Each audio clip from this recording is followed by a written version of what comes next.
With local food, after you've grown the crop, the next biggest challenge is making the connection with the consumer. The person that's going to enjoy the fruits of your labor. And, I mean, face it, you don't flip in the yellow pages and find farmer. So that consumer being able to connect with the producer and vice versa. Because we've got a rural area of Missouri just full of producers anxious to grow food for our urban counterparts. And but for us to all make a connection is the issue. A perfect example of a solution is this grocery co-op. It's a wonderful way for the consumer and the grower to come together. And it fills that need of communication. I mean, there are CSA models, and we have a farm CSA, but we also supply restaurants and grocery stores. And to be a part of this food co-op is an excellent way to reach out and make connections from the farm to consumers. And your farm is where?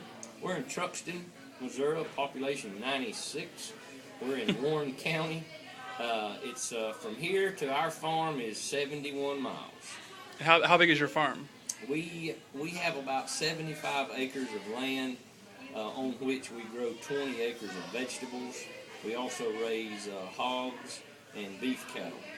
So we rent additional crop ground beyond that 75 for grain that we grow to feed to our livestock. So we try to stay as involved and connected to all of our production as we can. We grow all the vegetables that we sell, and we're raising our own livestock, and we're trying to grow the feed for them as well. So it's quite a different model than the normal corporate model, corporate farm, right? Well, our farm is actually corporate, in fact, that we're an LLC.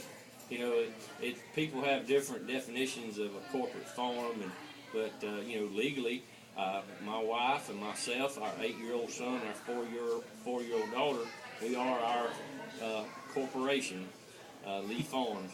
But if you're meaning the operations that cover thousands of acres, which still would include most of your family farms, or most of your multi-thousand acre farms are still family operations. But ours is one that depends less on commodity crops and border trade crops than it is to food that's closer to ready to eat. It's the vegetables, the items that are unusual for the area.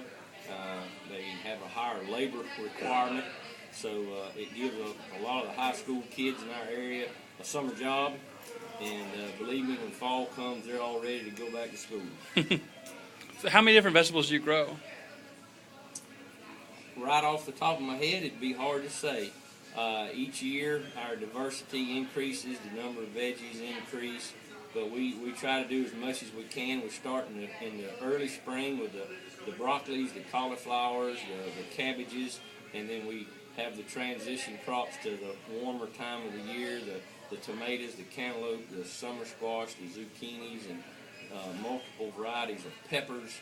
And we move right on through the onions and watermelon and cantaloupe and sweet potatoes and the white potatoes. And so the winter squashes help us finish off our fall crop. So there's always something going on. We're planting and harvesting all in the same day during much of the summer, believe it or not. As we try to have our fall crops ready, we're still harvesting our spring crops. And so there's never a dull moment at Lee Farms. And someone told me that farmers markets can be a lot of work as well. So having a co-op like this makes it a little bit easier on the farmer to sell some of their goods. Well, a lot of it comes down to time management, or there's only 7 days in the week. A person can run out of time rapidly.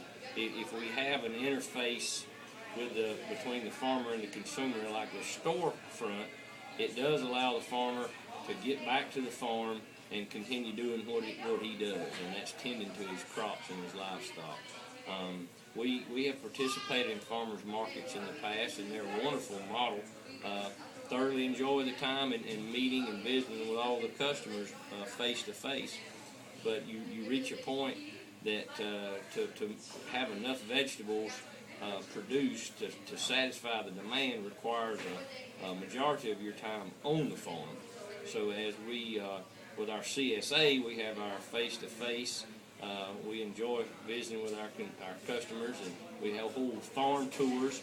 So we try to organize an event so that we can have the education component, and we can get people on our farm, and the little ones can pull up carrots, and they can pull up potatoes, and see that they do indeed grow underground.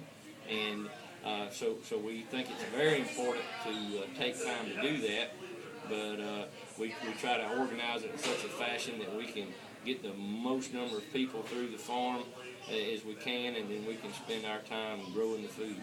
Great, thank you. You're welcome.